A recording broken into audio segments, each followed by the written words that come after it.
Hai teman-teman, perkenalkan nama saya Maria Bella Burusitepu dengan NIM A131230221. Di video kali ini saya akan membahas beberapa pertanyaan dari hukum lingkungan. Pertanyaan pertama, uraikan contoh konkret permasalahan lingkungan hidup yang disebabkan karena faktor teknologi dan motif ekonomi di Indonesia, serta jelaskan menurut pendapat saudara bagaimana upaya konkret untuk menyelesaikan permasalahan tersebut. Masalah lingkungan hidup di Indonesia seringkali dipicu oleh dua faktor utama, yaitu faktor teknologi dan motif ekonomi. Contoh konkretnya, banyak sungai tercemar akibat limbah industri dan domestik yang dibuang sembarangan. Industri seringkali menggunakan teknologi yang digunakan ramah lingkungan dan kurang memperhatikan pengolahan limbah karena alasan efisiensi biaya.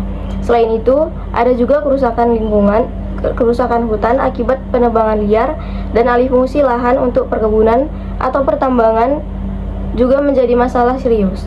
Motif ekonomi yang berorientasi pada keuntungan jangka pendek seringkali mengalahkan pertimbangan kelestarian lingkungan.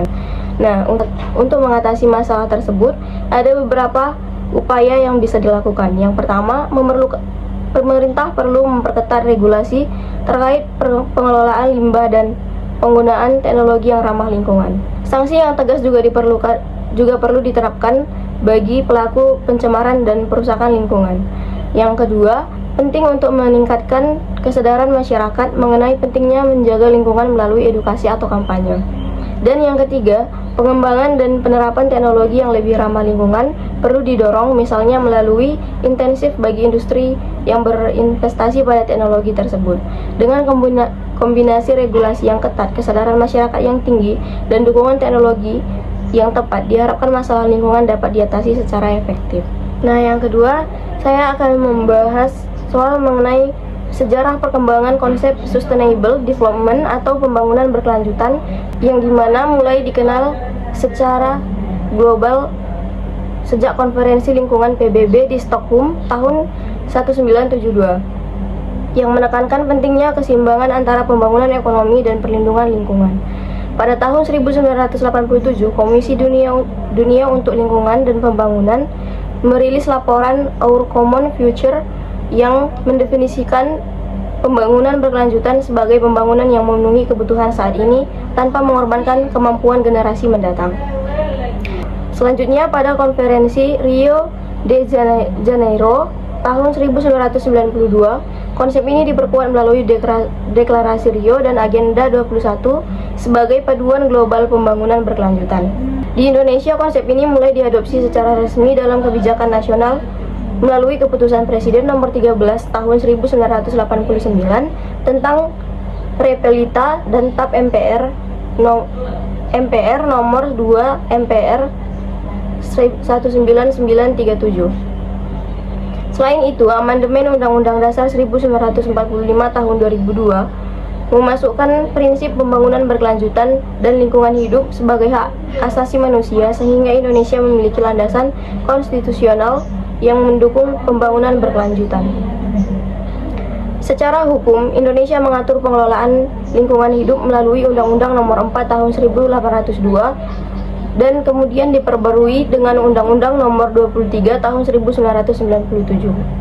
Selanjutnya saya akan membahas soal nomor 3, yaitu contoh nyata penerapan konsep pembangunan berkelanjutan di Indonesia dan dampaknya.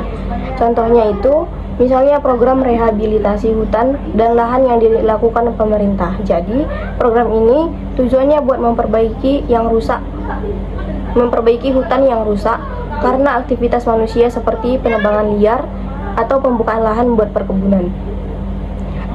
Caranya dengan menanam pohon kembali, menjaga tanah supaya tidak gampang longsor, dan melibatkan masyarakat sekitar supaya mereka juga ikut menjaga dan mendapatkan manfaat dari hutan itu. Dampaknya cukup positif karena selain membantu memulihkan lingkungan, program ini juga bisa mencegah bencana alam seperti banjir dan tanah longsor. Selain itu, masyarakat sekitar juga bisa mendapatkan penghasilan tambahan dari hasil hutan non-kayu atau kegiatan ekowisata yang berkembang. Jadi, program ini nggak hanya fokus pada lingkungan, tetapi juga memperhatikan kesejahteraan masyarakatnya. Tentunya, supaya hasilnya maksimal, program ini harus dijalankan dengan pengawasan yang baik dan partisipasi aktif dari semua pihak.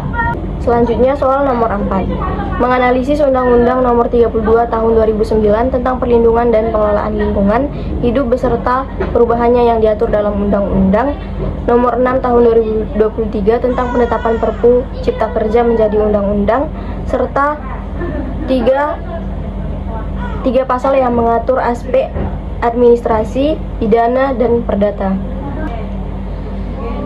Undang-Undang Nomor 32 Tahun 2009 mengatur perlindungan dan pengelolaan lingkungan hidup di Indonesia dengan tujuan menjaga keseimbangan antara pembangunan dan kelestarian lingkungan. Undang-undang ini mencakup perencanaan, pemanfaatan, pengendalian, pemeliharaan, pengawasan, dan penegakan hukum lingkungan termasuk sanksi bagi pelanggar. Perubahan melalui Undang-Undang Nomor 6 Tahun 2023 atau penetapan Perpu Cipta Kerja menyederhanakan beberapa prosedur untuk mempercepat investasi. Namun, tetap mempertahankan prinsip pembangunan berkelanjutan dan perlindungan lingkungan. Jadi, undang-undang ini tetap menjadi dasar hukum penting yang mengatur bagaimana lingkungan hidup dilindungi sambil mendukung kemudahan berusaha. Nah, tentang tiga pasal yang mengatur aspek administrasi, pidana, dan perdata. Yang pertama, aspek administrasi, yaitu terdapat dalam pasal 76 Undang-Undang Nomor 32 Tahun 2009. Pasal ini mengatur sanksi administratif yang dapat dijatuhkan kepada pelaku usaha atau kegiatan yang melanggar izin lingkungan. Contohnya berupa teguran tertulis, paksaan pemerintah, pembekuan, hingga pencabutan izin lingkungan. Yang kedua, aspek pidana, yaitu dalam pasal 98 Undang-Undang Nomor 32 Tahun 2009. Pasal ini mengatur sanksi pidana bagi pelaku yang menyebabkan pencemaran atau kerusakan lingkungan hidup secara sengaja atau karena kelalaian. Sanksinya bisa berupa denda atau kurungan penjara tergantung beratnya pelanggaran. Ini bertujuan memberikan efek jera agar pelaku bertanggung jawab atas kerusakan lingkungan. Yang ketiga, aspek perdata. Pasal 77 Undang-Undang Nomor 32 Tahun 2009. Pasal ini mengatur kewajiban pelaku usaha untuk melakukan pemulihan lingkungan jika terjadi pencemaran atau kerusakan. Selain sanksi administratif dan pidana, pelaku juga harus bertanggung jawab secara perdata dengan memperbaiki atau mengganti kerugian akibat perbuatannya, sehingga hak lingkungan hidup yang baik dan sehat dapat terjaga. Selanjutnya, soal nomor 5, yaitu membahas mengenai paper per kelompok. Nah, yang pertama, judul paper yang kami ambil yaitu analisis keterlibatan masyarakat dalam proses penyusunan AMDAL, studi kasus kawasan pesisir. Nah, itu intinya membahas gimana peran masyarakat dalam ikut serta di proses pembuatan dokumen AMDAL atau analisis mengenai dampak lingkungan, khususnya di daerah pesisir. AMDAL sendiri penting buat ngecek dampak lingkungan dari suatu proyek sebelum dijalankan. Dan masyarakat harus dilibatkan mulai dari tahap awal kayak komunikasi publik sampai ada wakil mereka yang ikut dalam penilaian AMDAL. Jadi paper ini bakal mengulik seberapa efektif keterlibatan masyarakat tersebut, kendala yang dihadapi, dan gimana aspirasi mereka bisa masuk ke dokumen AMDAL supaya lingkungan tetap terjaga dan pembangunan bisa berjalan dengan baik. Bagian kedua itu bagian rumusan masalah. Yang pertama, bagaimana dampak keterlibatan masyarakat terhadap kualitas dan akurasi analisis AMDAL yang dihasilkan. Yang kedua, apa saja kendala yang dihadapi masyarakat dalam berpartisipasi pada proses penyusunan AMDAL. Yang ketiga, faktor-faktor apa saja yang mempengaruhi keterlibatan masyarakat dalam penyusunan AMDAL pada proyek tersebut. Yang keempat, bagaimana strategi yang dapat diterapkan untuk meningkatkan keterlibatan masyarakat dalam penyusunan AMDAL guna mendukung pembangunan kawasan wisata bahari yang berkelanjutan di Teluk Palu. Yang kelima, bagaimana upaya mitigasi yang diusulkan oleh masyarakat dalam AMDAL. Yang keenam, apa harapan masyarakat terhadap hasil dari proses penyusunan AMDAL ini. Yang ketujuh, sejauh mana hasil AMDAL mempertimbangkan masukan dari masyarakat. Yang kedelapan, bagaimana dampak sosial dari proyek pembangunan tersebut terhadap masyarakat setempat. Dan yang kesembilan, apa peran organisasi masyarakat sipil dalam meningkatkan keterlibatan masyarakat. Dan yang terakhir, bagaimana komunikasi antara pihak pengembang dan masyarakat dalam proses penyusunan AMDAL. Nah, selanjutnya bagian kesimpulan. Kesimpulan yang kita ambil yaitu keterlibatan masyarakat dalam proses penyusunan analisis mengenai dampak lingkungan atau AMDAL di kawasan pesisir Teluk Palu sangat penting untuk memastikan pembangunan wisata bahari berjalan secara inklusif, berkelanjutan, dan adil. Namun, partisipasi masyarakat masih menghadapi berbagai kendala seperti kurangnya pemahaman, minimnya sosialisasi, dan serta hambatan struktural dan komunikasi. Keterlibatan yang optimal dapat meningkatkan kualitas dan objektivitas dokumen AMDAL, mencegah konflik, serta memastikan perlindungan lingkungan dan kepentingan masyarakat. Oleh karena itu, diperlukan strategi peningkatan kapasitas penyederhanaan informasi, penguatan peran fasilitator, serta pengawasan yang transparan dan akuntabel agar aspirasi masyarakat benar-benar terakomodasi dalam setiap tahapan pembangunan. Selanjutnya, bagian keempat yaitu mengenai uraian singkat mengenai kasus. Kasus yang kami cantumkan dalam paper kemarin yaitu kasus pembangunan jembatan P yang tak punya AMDAL. Nah, kasus pembangunan jembatan P Palu ini menjadi sorotan karena proyek tersebut ternyata tidak memiliki dokumen AMDAL atau analisis mengenai dampak lingkungan. Padahal konstruksi sudah berjalan sekitar 70% sejak Juli 2019.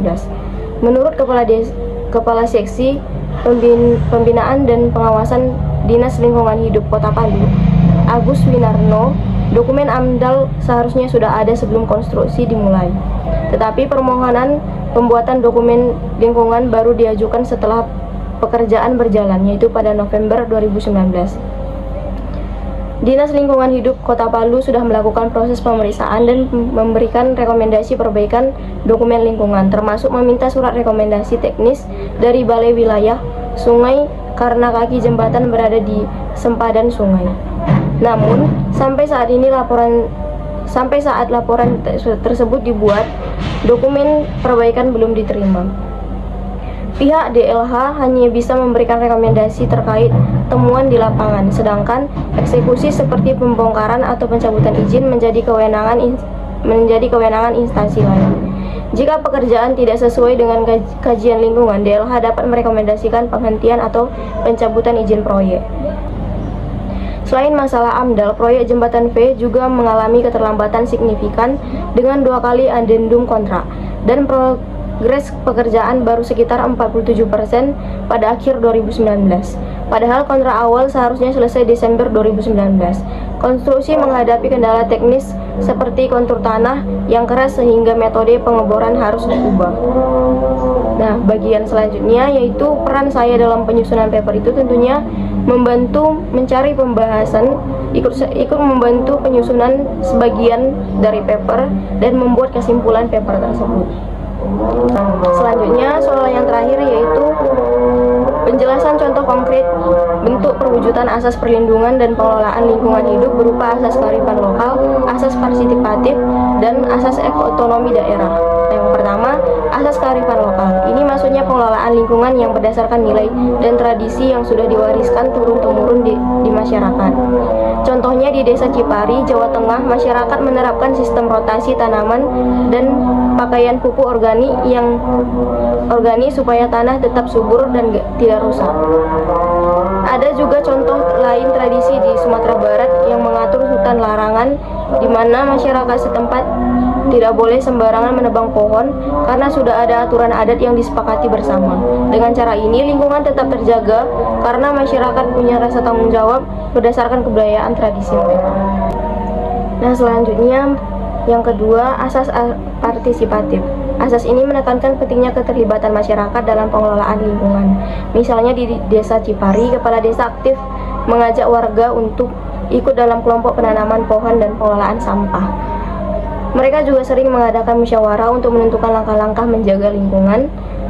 Jadi masyarakat bukan cuma menjadi objek, tetapi juga menjadi subjek yang ikut bertanggung jawab menjaga lingkungan bersama pemerintah dan pihak lain. Yang ketiga itu asas otonomi daerah.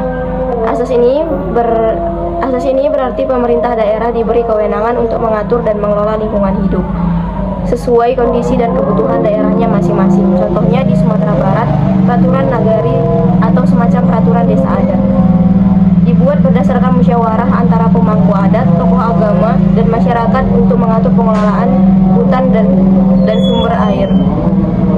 Dengan otonomi daerah, aturan ini bisa lebih efektif karena disesuaikan dengan kearifan dan kondisi lokal. Sekian pembahasan dari saya. Jika ada kesalahan kata, mohon maaf sebesar-besarnya. Assalamualaikum warahmatullahi wabarakatuh.